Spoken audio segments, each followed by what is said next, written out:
Oui, c'est vrai, il est vraiment notre préférence, notre espérance. Il est tout pour nous. Merci beaucoup. Moi, votre frère, je montre encore.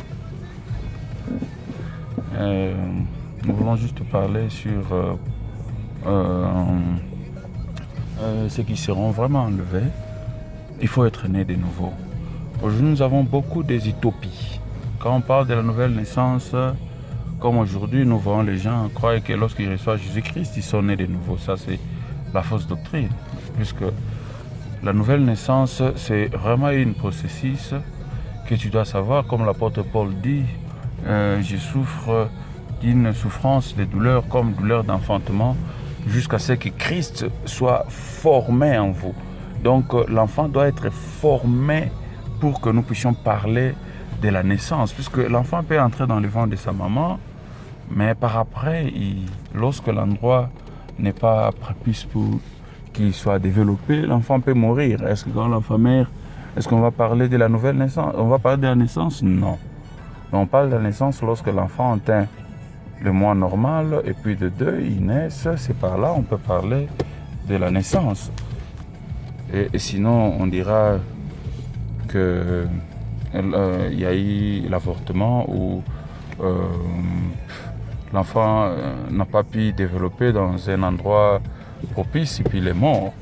Donc la nouvelle naissance, nous avons beaucoup de confusion là-dessus.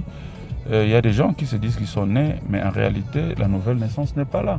Parce qu'il faut que Christ soit formé dans le cœur. Nous avons beaucoup de gens qui prêchent même la parole, ils disent qu'ils sont pasteurs comme moi, mais en réalité, ils ne sont pas nés, puisque la nouvelle naissance, c'est vraiment une processus. Et nous disons toujours que la délivrance, c'est la partie intégrante de la nouvelle naissance. Il faut que cette personne-là soit délivrée.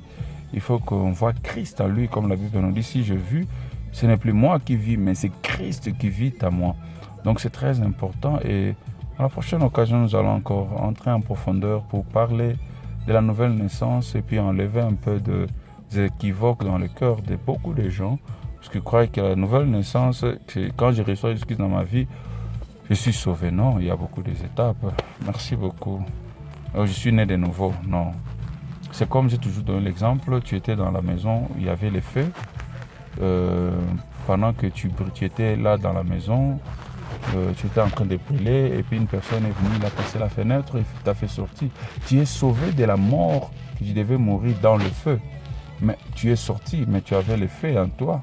Mais il faut que cette personne-là qui soit amenée à l'hôpital, qui soit traitée jusqu'à ce que ces blessures-là, ces plaies-là de brûlir puissent quitter. Sinon, la personne peut connaître encore la mort s'il n'est pas soigné.